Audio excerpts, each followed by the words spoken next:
Under the soft glow of his apartment in Banff, Lucas stared out at the mountains, their snow-capped peaks ghostly in the moonlight. His Instagram had just hit 100,000 followers. His job title sparkled with words like lead and strategy. His parents said they were proud. His friends thought he was living the dream. But inside, he was unraveling. It was subtle at first, the kind of discontent you can drown in Spotify playlists or weekend getaways.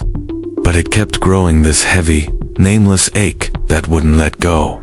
He had everything he'd worked for, yet happiness felt like a rumor.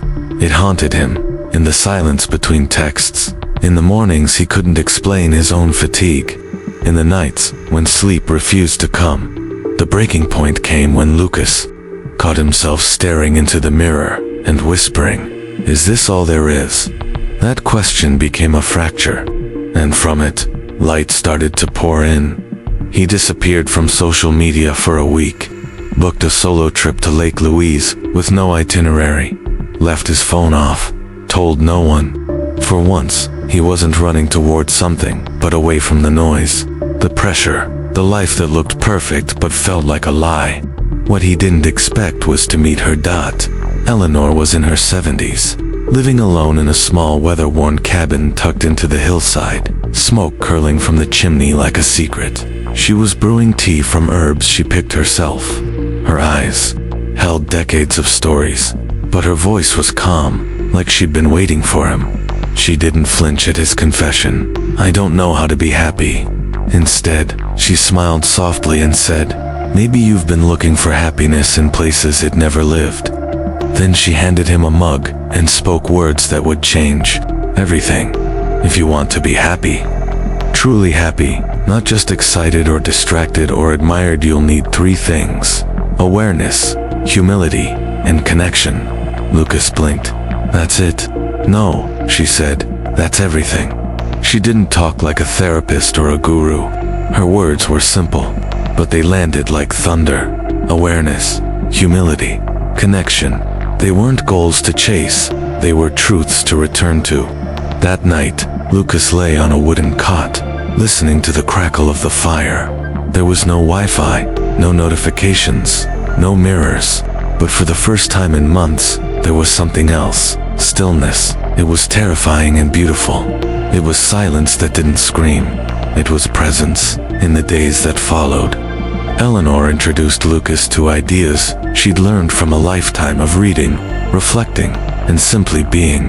Chief among them, Stoicism, not the cold, distant philosophy most imagine, but a living, breathing compass that had quietly guided the world's wisest minds for centuries. Stoicism, she said, wasn't about being emotionless. It was about seeing clearly, loving wisely, and acting with integrity, even when life gets messy. Especially when life gets messy. The more Lucas listened, the more something in him began to shift. Not because she had answers, but because her presence asked better questions than he'd ever dared to face. And maybe that's where real change begins, not with knowing more, but with unlearning the lies you've lived by for too long.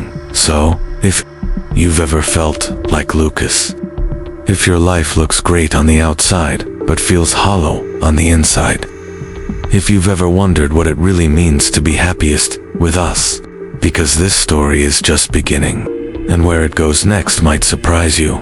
If this message stirred something in you, if you're curious about the deeper truths life has to offer, consider subscribing to the channel. Your support helps us continue sharing stories and insights that make a difference. Let's grow together, one real conversation at a time. Question for you. Lucas believed success would automatically bring happiness, but what did he find instead? A. True happiness comes from slowing down and connecting with yourself. B. Social approval is the highest form of joy. Comment your answer below, A or B, and tell us why. We read every response. Lucas didn't expect to laugh that day. He had set out on a solo hike up Sulphur Mountain, driven more by restlessness than inspiration. The trail was slick from an earlier storm, and as he reached a bend in the path, a sudden gust of wind knocked his cap into a puddle. Moments later, the strap of his backpack snapped clean off. His boot sank ankle-deep into mud. He stood there soaked, irritated, and alone, ready to scream. But instead, something unexpected bubbled up inside him. A laugh, sharp at first, then uncontrollable. He laughed at how ridiculous it all was. The mud, the broken strap, the seriousness he'd brought with him into the wilderness. It felt absurd, surreal, and somehow liberating. That was the moment Lucas realized just how tightly he had been gripping life. For years, he'd worn stress like armor. He had treated every setback like a war to be won. But standing in the cold, covered in dirt, soaked to the bone, he saw the truth. Life didn't need to be managed so tightly. Sometimes, it just needed to be met with a smile. Eleanor's words echoed in his mind. You can't outthink life, Lucas, but you can learn how to respond to it differently. This was more than just a moment of comic relief. It was a lesson in power, true power, the kind that isn't about control, but about perception. The Stoics knew this well. Epictetus, once a slave, later a revered philosopher, famously said, "We are not disturbed by events, but by our opinions about them." What he meant was that the world does not hurt us as much as the meanings we attach to it. A broken backpack isn't a disaster until we say it is. A rainy hike isn't ruined unless we decide it must be. Lucas began to see laughter not as escape, but as insight. It was an emotional release, yes, but more than that, it was clarity. It exposed the illusion of control and invited in flexibility, perspective, grace. Science backs this up. When we laugh, our brain floods with endorphins and dopamine, natural chemicals that fight pain and elevate mood. Laughter lowers cortisol, the hormone of stress. It literally changes our brain chemistry, making it easier to cope, adapt, and bounce back. In a very real way, laughter restores agency in the face of chaos. But for Lucas, it was more personal than any study. Laughing allowed him to feel human again. It gave him space between reaction and response. In that space, he found choice. He didn't turn into a comedian overnight, but he did begin to seek out joy in a deliberate way. He created a new practice. Every night before bed, he'd write down the one thing that made him smile, no matter how small. A child's giggle on the street, a perfectly timed sarcastic text from a friend, a memory that popped up out of nowhere and brought with it unexpected warmth. He even started telling himself, during the worst moments of stress or tension, there's probably something funny about this, I just haven't seen it yet. And, more often than not, he found it. Laughter, Lucas realized, was a protest against bitterness.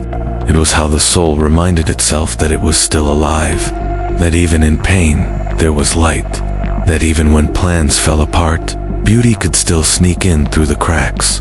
It wasn't always easy. There were days when the heaviness returned, when his chest felt tight and the world seemed indifferent. But even then, he had a new tool, not to ignore the weight, but to carry it differently.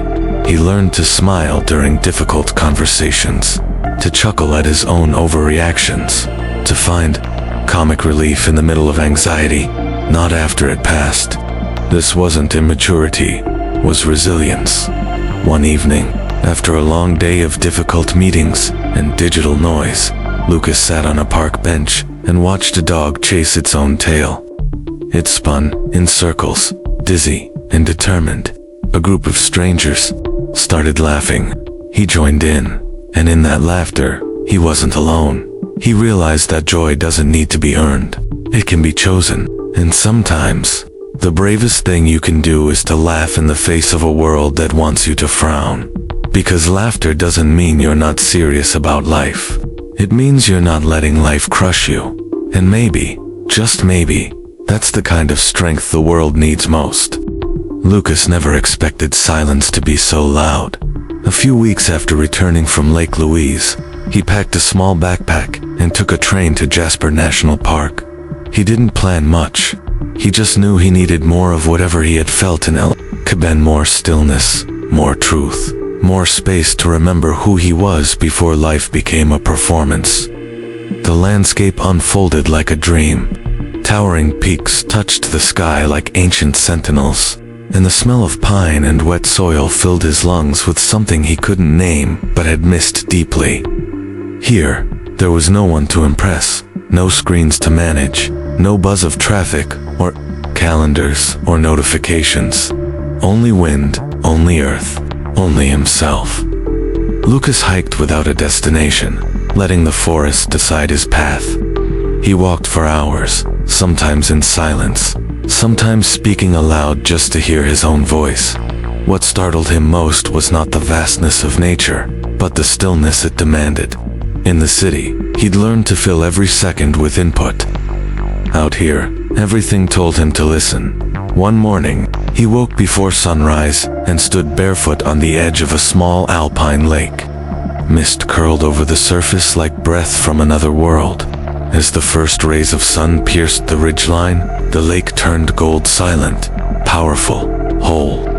Lucas watched it in awe, feeling smaller than ever, but not insignificant. No, he felt placed like for once. He belonged exactly where he was. The Stoics wrote often about nature. To them, it wasn't just a backdrop to life, it was life. To live in agreement with nature meant not just hugging trees, but understanding the deeper laws that governed everything: change, impermanence, cause and effect. Marcus Aurelius wrote, "Observe constantly that all things take place by change." Nature didn't resist change, it embodied it. Lucas started to see himself differently. He had resisted change for so long, clung to routines and titles and plans. But out here, surrounded by trees that had withstood storms for centuries, he realized the strength wasn't in resisting the wind, it was in bending with it. He created a ritual he called silent mornings. No coffee, no journaling, just standing in nature and letting the world speak. He noticed how the trees didn't rush to bloom, how the birds sang without worrying about who heard, how the river flowed not because it was trying, but because it simply was. Nature taught Lucas what no book or lecture could, that his worth didn't depend on productivity. That stillness wasn't laziness, it was listening. That his body, his breath, his very presence were enough. He also began planting things, not in a symbolic way, but literally. Wildflowers, small trees, herbs around his rented cabin. Watching something grow because he nurtured it changed how he saw time. Growth, he realized, isn't loud. It's invisible, steady, patient, like healing. Lucas thought about how often he'd treated himself like a project, something to optimize, something to fix. But nature didn't rush to improve itself. It adapted. It endured. It bloomed when it was ready and rested without shame. That weekend, he wrote a line in his notebook that stayed with him for months. Maybe I don't need to get better. Maybe I just need to return to who I've always been. He wasn't escaping life out there in the wild. He was remembering it, relearning how to breathe without tension, how to walk without urgency, how to be with himself without the crushing weight of judgment. Back in the city, he began weaving these lessons into daily life. He took 10-minute walks without headphones. He kept a small plant on his desk and watered it slowly. As a reminder, he practiced sit spots, returning to the same park bench every week and noticing what had changed. These weren't just habits, they were anchors. Reminders that nature wasn't just something outside of him, it was within. His body was part of it. His emotions, like the weather, came and went. His soul, like the earth, was deeper than anything he could measure. Lucas no longer searched for peace in noise or stimulation. He found it in roots, in shadows, in sky. And slowly, the need to become faded. What replaced it was something far more powerful, the courage to be. Time had always felt like sand slipping through Lucas's fingers. Even before his journey began, he was always moving mountains, deadlines, social events, workouts, content to post, emails to answer. His calendar was a battlefield, and every hour lost felt like a war he couldn't win. But after the mountain hikes, the still mornings, and the quiet teachings of Eleanor and nature, Lucas began to feel differently. He wasn't just wasting time before, he was hiding in it. Hiding behind busy, so he didn't have to ask why he felt so disconnected. When he returned to the city, everything hit harder. The noise, the hustle, the expectation to be available, responsive, productive. But now, he saw it with new eyes. He began noticing how many of his daily actions were reflexes, not choices. How often he filled space just to avoid stillness. It was unsettling at first. Then, it was freeing.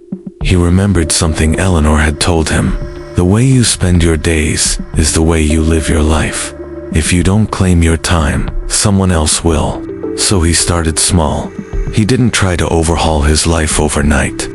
Instead, he chose 1 hour, just one, and made it sacred. No phone, no emails, no multitasking. Just focused, present time to do one meaningful thing. Some days it was writing, others, reading. Sometimes it was just walking and thinking. It didn't matter what it was, it mattered that it was intentional. And then came the shift. 1 hour turned into 2, then 3. Then, without realizing it, Lucas had built something he never thought possible. A rhythm, a life led by purpose, not pressure. He called it priority sculpting, not time management. He hated that phrase. It sounded like a spreadsheet. This was more like art, like choosing what to shape each day around, rather than letting it be filled at random. He created a to-live list instead of a to-do list. Each day, he asked himself 3 questions. What will make me feel alive today? What will help me grow? What will serve someone else? That simple shift changed everything. He still worked. He still answered emails. But those things weren't the point anymore. They were just tasks. The point was to live each day as a reflection of what mattered most to him. Lucas started waking earlier, not because he had to, but because he wanted to meet the day on his own terms. He called it his intentional hour. No screens, just breath, light, maybe a page from Marcus Aurelius, maybe silence. He also introduced digital sunsets into his routine, turning off all screens at 8 p.m. It felt strange at first, like stepping away from a crowd that kept shouting his name. But slowly, the silence became a friend again. He read more, slept better, dreamed deeper. In the evenings, he lit a candle not for mood, but for meaning. It was his ritual for marking the end of the day, a reminder that time, like fire, was both precious and fleeting. The Stoics often warned of wasted time. Seneca wrote, "It is not that we have a short time to live, but that we waste much of it." Lucas had read those words before, but now they struck him like truth carved in stone. He wasn't just living longer, he was living better. And in doing so, something else happened. Regret began to fade. Not all at once. Some days were still chaotic, some plans still unraveled. But instead of shame, Lucas responded with curiosity. What can I learn? How can I return to alignment? That shift from guilt to learning was everything. He began noticing time in others, too. The rushed conversations, the distracted eyes, the constant reaching for phones. It didn't make him angry, it made him compassionate. Because he had been there too, trapped in a loop that looked like living but was really just surviving. Lucas realized that when you reclaim your time, you reclaim your life. Not just for yourself but for everyone you touch. You become more available, more attentive, more present. And in a world starving for connection, presence is the rarest gift of all. By choosing what filled his hours, Lucas wasn't becoming selfish. He was becoming whole. He no longer feared running out of time, because now he knew the secret. When you live each moment with intention, time expands. And so he walked through each day, not like a man chasing minutes, but like someone sculpting a life with care, with clarity, with courage. Lucas had spent so much of his life trying to become someone impressive, someone respected, someone admired, but in all that striving, he'd forgotten what it felt like to simply be with someone.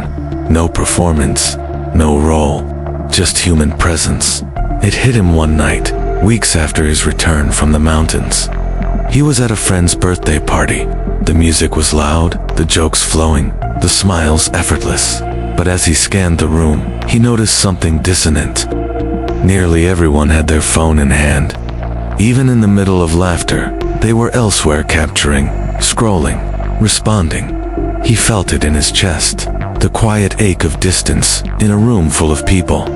That night, Lucas made a promise to himself.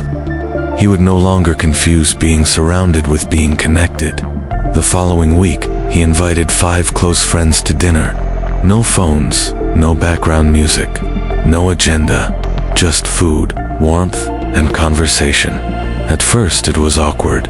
People fidgeted, reached instinctively for devices, stumbled through small talk. But something strange happened by the second course. People settled. They leaned in, they laughed deeply, they listened. Stories surfaced, then confessions, then laughter again. One of his friends, halfway through desert, whispered, "It's been so long since I actually felt seen." Lucas smiled, not out of pride, but recognition. He had been chasing meaning in solitude, but now it found him in togetherness. The Stoics knew that humans were made for each other. Marcus Aurelius wrote, "When you arise in the morning, think of what a privilege it is to be alive, to breathe, to think, to enjoy, to love." Stoicism wasn't about withdrawal. It was about integrity in relationship. It was about showing up with intention, not just in your own mind, but in the hearts of others. Lucas began practicing what he called radical presence. It meant when someone spoke, he didn't just hear them, he received them. He asked deeper questions. He remembered small details. He stopped multitasking during conversations. It wasn't a performance. It was reverence. He also realized how much power lived in tiny acts of kindness. Not grand gestures, not performative charity, but the daily, quiet kind. A handwritten note, left on a coworker's desk. A compliment shared without hesitation. A text that simply said, "I was thinking of you today." Lucas started writing postcards, not just to friends, but to people from his past. Some he hadn't spoken to in years. A former teacher, an ex he once hurt, a neighbor he barely knew, but who had once helped him carry groceries. The notes were simple, honest, and specific. One card read, "You probably don't remember this, but your kindness during a hard week changed something in me. I never thanked you. I'm thanking you now." He didn't always hear back. That wasn't the point. He wasn't looking for validation. He was healing the invisible threads between himself and the world. Lucas came to understand that kindness wasn't just a gift to others, it was an act of self-restoration. Every time he gave, he felt less alone. Every time he made someone feel seen, he found a part of himself he thought he'd lost. The Harvard study on adult development, the longest of its kind, found that the clearest predictor of long-term happiness wasn't wealth or success or status. It was the quality of your relationships. The ones built on trust, depth, consistency. Lucas didn't need research to know it. He could feel it in his bones. And yet, kindness asked something difficult: vulnerability. To love well, you had to risk being hurt. To connect, you had to drop your armor. To show up, you had to be willing to be real. But it was worth it, because every time he did, he remembered who he really was, beneath the ambition, beneath the pressure, beneath the image. He was someone who wanted to love and be loved, and in a world that often told him to focus on efficiency, on profit, on image, choosing to lead with heart felt like rebellion. A beautiful, necessary rebellion. Lucas didn't become the perfect friend or the ideal partner overnight, but he became present, and that presence was enough. It changed how people responded to him, how they opened up, how they leaned in, how they stayed. In returning to others, Lucas had returned to himself, and that homecoming, quiet and ordinary, as it may have seemed, was more profound than any transformation he had chased before. There was one final wound Lucas hadn't dared to touch.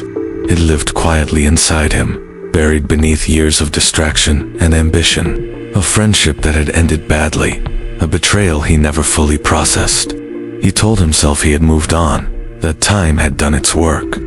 But in rare, unguarded moments, he felt it still a sharp edge under the surface, like glass beneath skin.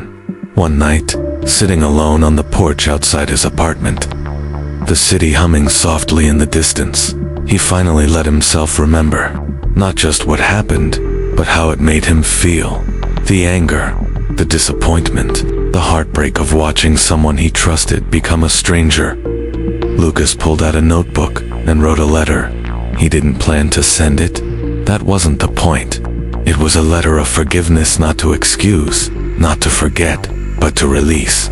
To stop carrying what was never his to hold forever. "I forgive you," he wrote, "not because you made it right, but because I no longer want to be tied to the moment you made it wrong." And with that final sentence, something in him softened. The tightness in his chest eased. The breath he didn't realize he'd been holding finally escaped. Forgiveness, he understood now, isn't about the other person. It's about reclaiming your own peace.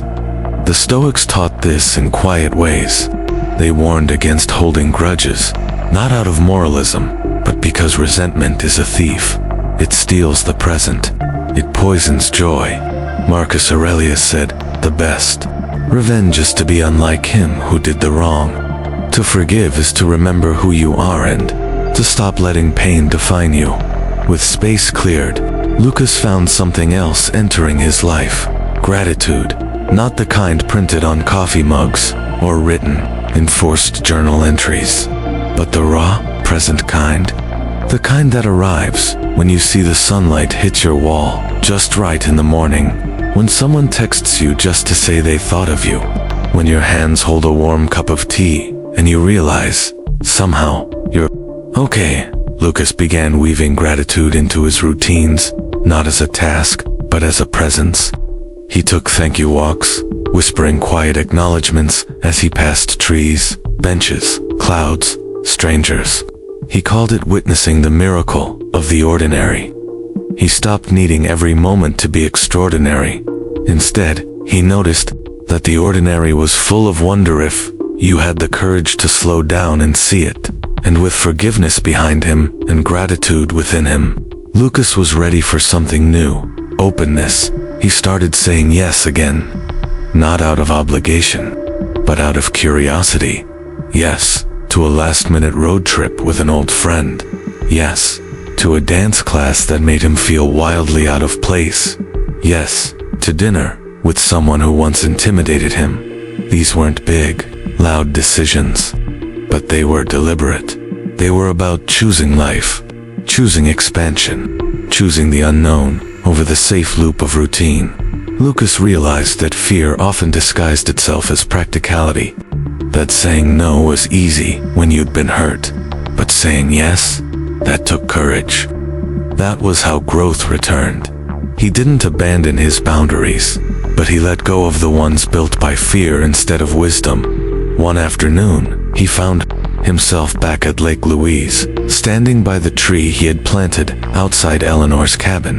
It had grown, not tall yet, but steady, stronger than before. He reached out, touched the bark, and whispered, "Thank you." Not to the tree, not to Eleanor, but to life, to the hurt that cracked him open, to the moments that taught him how to begin again, to the journey that took everything apart just to reveal what truly mattered. Lucas wasn't perfect. He didn't have all the answers, but he had found something far more rare: peace, not because everything was fixed, but because he had stopped waiting for it to be.